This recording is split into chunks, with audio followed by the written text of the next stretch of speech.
Bienvenidos a Preguntas y Respuestas con el pastor Carlos Estal. Este es un podcast de Iglesia Vida Cristiana. Puedes enviar tus preguntas al correo preguntasbiblicas@vidacristiana.org.gt. Comparto con ustedes el siguiente comentario y pregunta.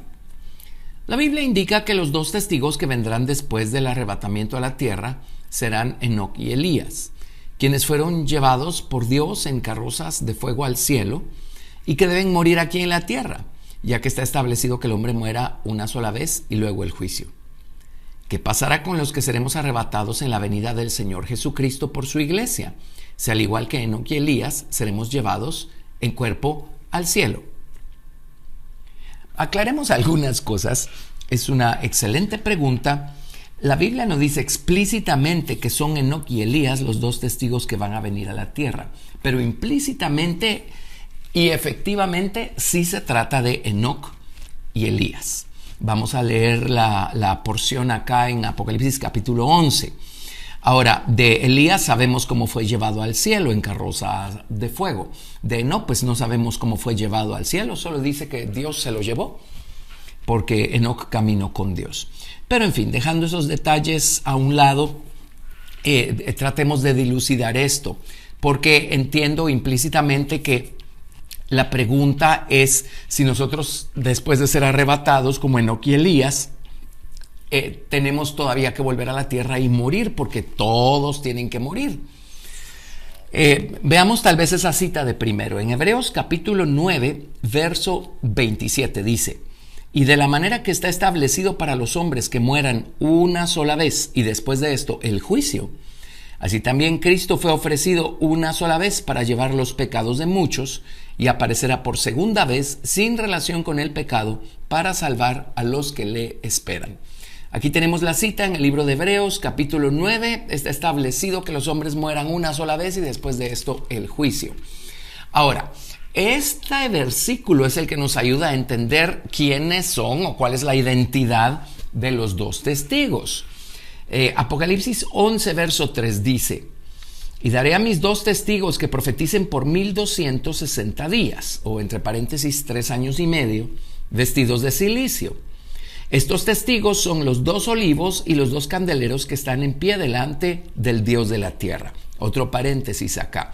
Son dos personas con una estatura espiritual y moral alta, personas maduras.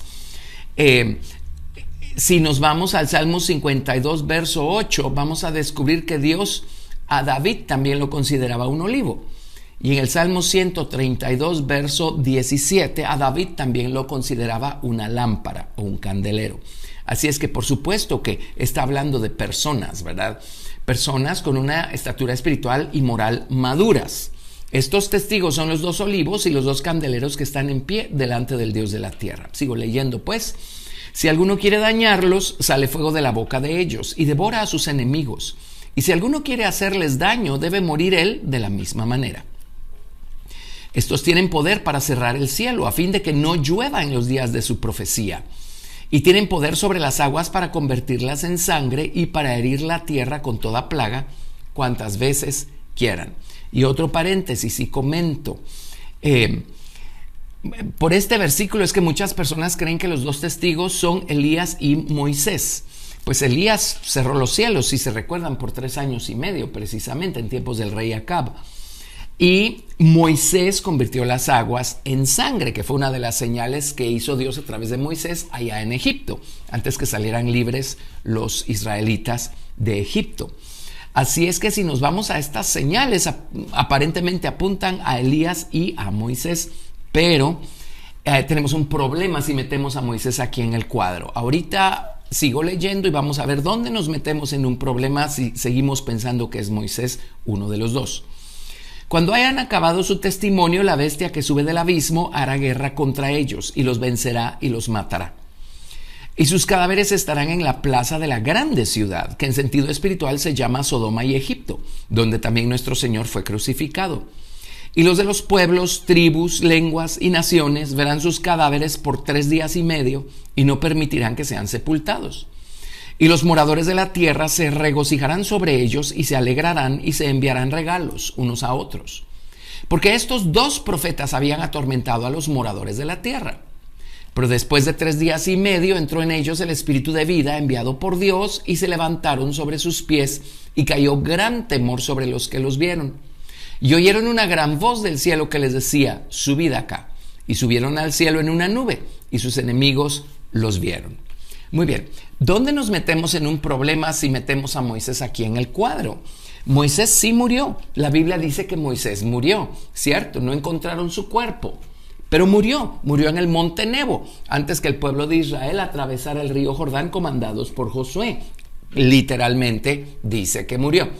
Pero luego tenemos en el libro de Judas un relato tremendo, en donde nos encontramos con un ángel de Dios y un ángel del diablo contendiendo por el cuerpo de Moisés. Y luego ciertamente en el monte de la transfiguración aparecieron Moisés y Elías hablando con el Señor Jesucristo. Así es que eso nos dice a nosotros que Dios resucitó a Moisés, porque sí dice que murió.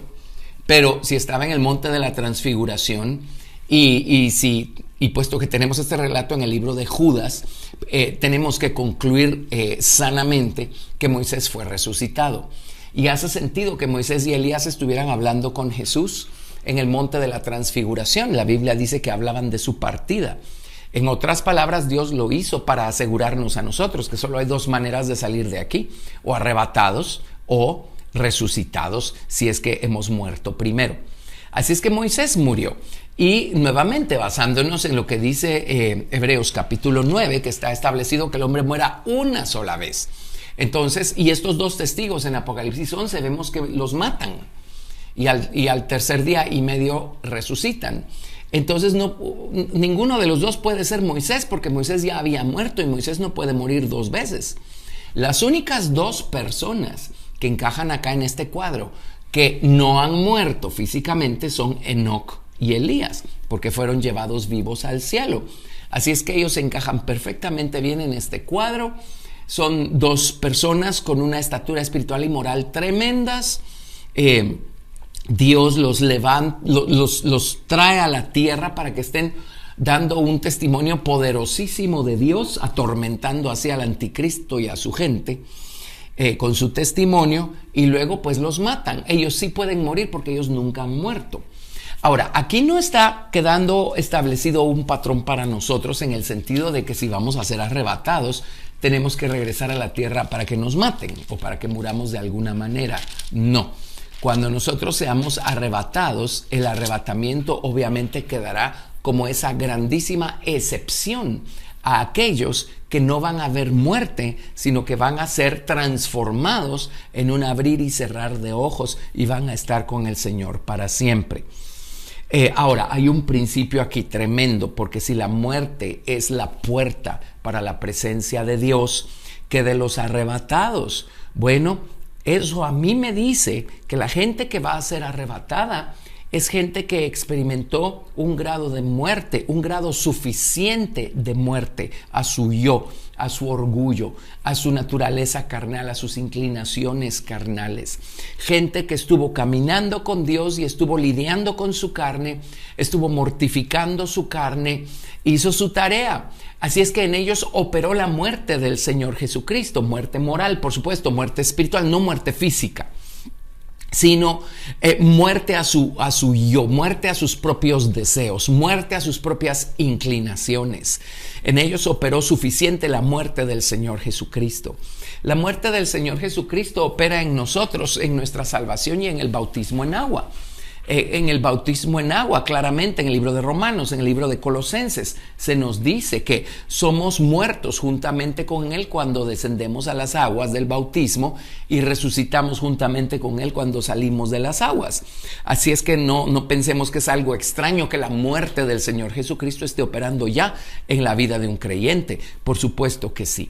Pero vayámonos a 1 Corintios y examinemos el tema de la resurrección y el tema del arrebatamiento de los que estén vivos. 1 Corintios 15, a partir del verso 20, nos dice: mas ahora Cristo ha resucitado de los muertos, primicias de los que durmieron es hecho. Porque por cuanto la muerte entró por un hombre, también por un hombre la resurrección de los muertos.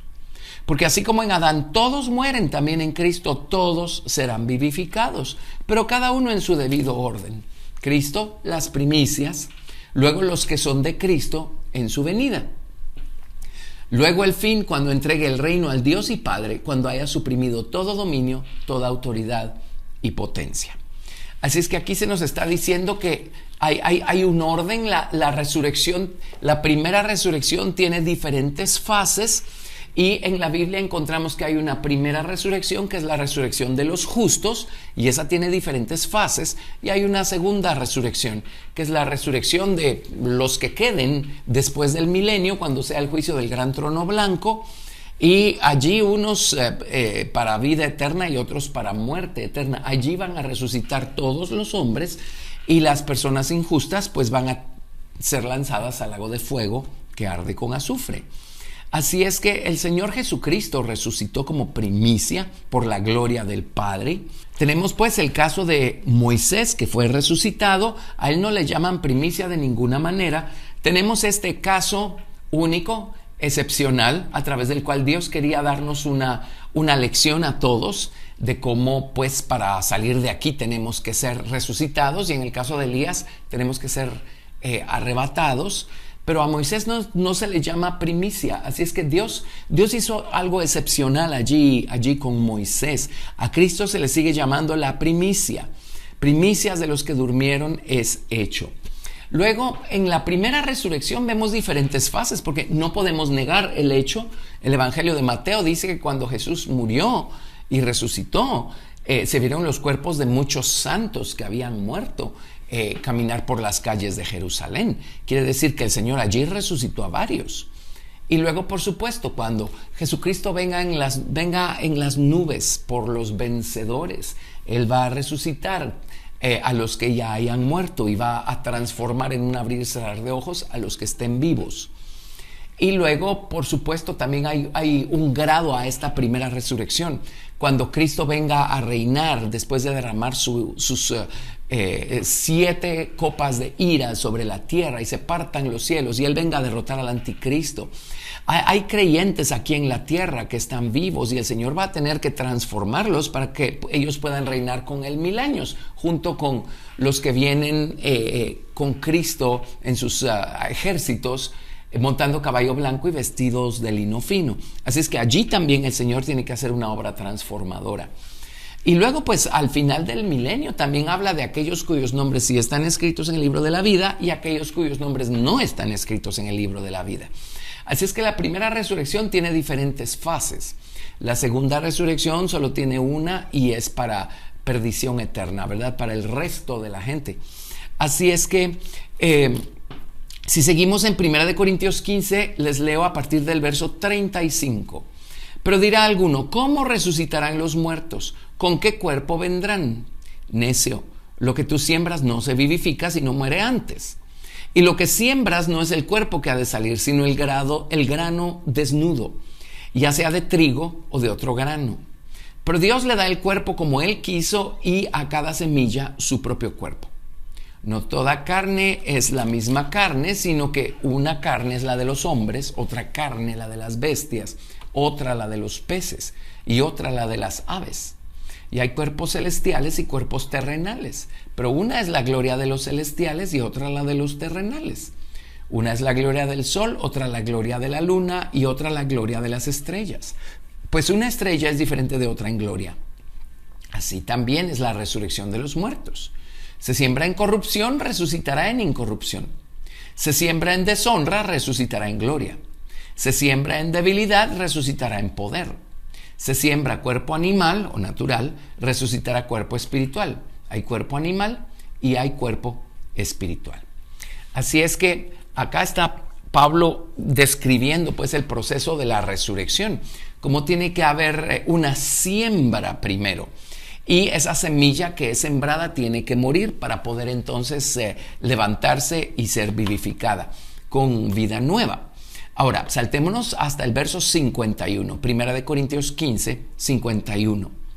Aquí os digo un misterio: no todos dormiremos. Así es que aquí pauso y comento. Está hablando de morir. La Biblia usa el término dormir a los creyentes salvos, justos, piadosos que se mueren. Es un término de respeto que utiliza el Señor en su palabra para describir la muerte de los justos, pero no está hablando de estar dormidos. Así es que Pablo le llama un misterio.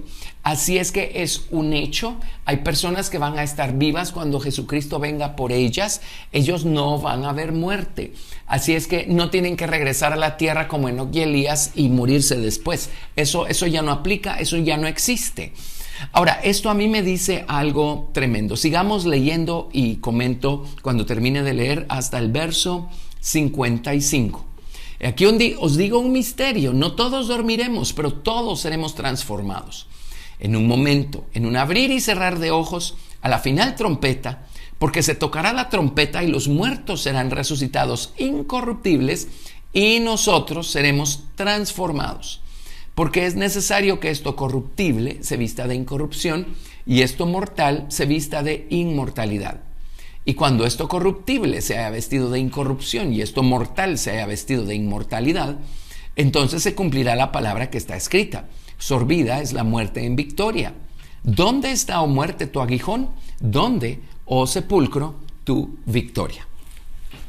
Ahora, tenemos un principio tremendo acá también, cuando habla de los que van a ser transformados, en Tesalonicenses veremos cuando habla de ser transformados en un abrir y cerrar de ojos o de manera instantánea. Pero si para poder resucitar necesitamos haber sembrado corrupción primero. Regresemos al verso 42, dice, se siembra en corrupción, resucitará en incorrupción. Se siembra en deshonra, resucitará en gloria. Se siembra en debilidad, resucitará en poder. Se siembra cuerpo animal o natural, resucitará cuerpo espiritual. Aquí tenemos una clave, porque quienes vayan a ser arrebatados o transformados en un abrir y cerrar de ojos, para poder vivir eternamente tuvieron que sembrar corrupción, sembrar deshonra, sembrar debilidad, sembrar cuerpo animal o natural. Esto a mí me dice que la gente que va a ser arrebatada sembró lo suficiente. Sembró o entregó o rindió o confesó o lidió con y se deshizo de suficiente de su corrupción, deshonra, debilidad y cuerpo natural. La palabra corrupción significa depravación, ruina, decaimiento.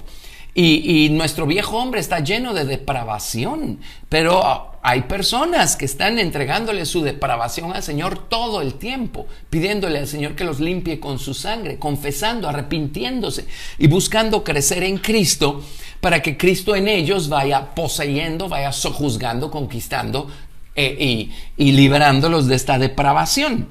También dice se siembra en deshonra. La palabra deshonra significa vileza, vergüenza, desgracia, infamia.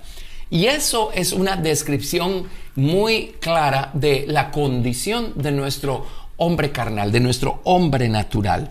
Pero hay quienes están continuamente reconociendo y confesando y poniendo en el altar su vileza, su vergüenza y entregándosela al Señor o sembrando de esa manera su deshonra. Se siembra en debilidad, dice. La palabra debilidad significa enfermedad o fragilidad. Nuestras enfermedades morales, no solamente las físicas, nuestra fragilidad moral. Y hay personas que continuamente van al Señor a orar y a lidiar con su fragilidad moral. Y dice, se siembra cuerpo animal, resucitará cuerpo espiritual. El cuerpo animal, la palabra animal o natural significa sensitivo, algo sensitivo. Eso tiene que ver con nuestros sentidos. Y hay personas que le traen sus sentidos, sus 5 sentidos al Señor todo el tiempo. Los sentidos son puertas que comunican nuestro corazón, nuestro espíritu, nuestra alma con el cuerpo exterior, ya sea de adentro para afuera o de afuera para adentro. Así es que estas puertas, hay personas que continuamente las traen al Señor, pidiéndole al Señor que las limpie con su preciosa sangre. El sentido de la vista, del olfato, del gusto, del oído y del tacto. Entonces, esto es un puro principio espiritual. Pero si hay personas que no tienen que morir, sino que van a ser arrebatadas, llevadas vivas al cielo, transformadas y llevadas vivas al cielo, vivas pero transformadas. Y para poder resucitar hay que sembrar primero corrupción para resucitar en incorrupción, deshonra para resucitar en gloria, debilidad para resucitar en poder y cuerpo animal para resucitar cuerpo espiritual. Las personas que van a ser arrebatadas habrán sembrado todo eso lo suficiente para poder calificar, para ya no tener que morir físicamente, sino ser transformadas en un abrir y cerrar de ojos. Vámonos ahora a ver qué dice Primera de Tesalonicenses capítulo 4 a partir del verso 13. Ahí leemos lo siguiente: tampoco queremos, hermanos, que ignoréis acerca de los que duermen. Y aquí nuevamente utilizan el término dormir, refiriéndose a los creyentes, a los justos que murieron. Para que no os entristezcáis como los otros que no tienen esperanza. Porque si creemos que Jesús murió y resucitó, así también traerá Dios con Jesús a los que durmieron con él. Por lo cual os decimos esto en palabra del Señor, que nosotros que vivimos, que habremos quedado hasta la venida del Señor, no precederemos a los que durmieron. Porque el Señor mismo, con voz de mando, con voz de arcángel y con trompeta de Dios, descenderá del cielo, y los muertos en Cristo resucitarán primero. Luego nosotros, los que vivimos, los que hayamos quedado, seremos arrebatados juntamente con ellos en las nubes para recibir al Señor en el aire, y así estaremos siempre con el Señor. Por tanto, alentaos los unos a los otros con estas palabras. Así es que en ningún momento habla la palabra de Dios de que aquellos que fueron arrebatados, transformados y llevados vivos al cielo tengan que volver a la tierra para morir, porque está escrito que el hombre muera una sola vez. Creo que aquí está muy claro el principio.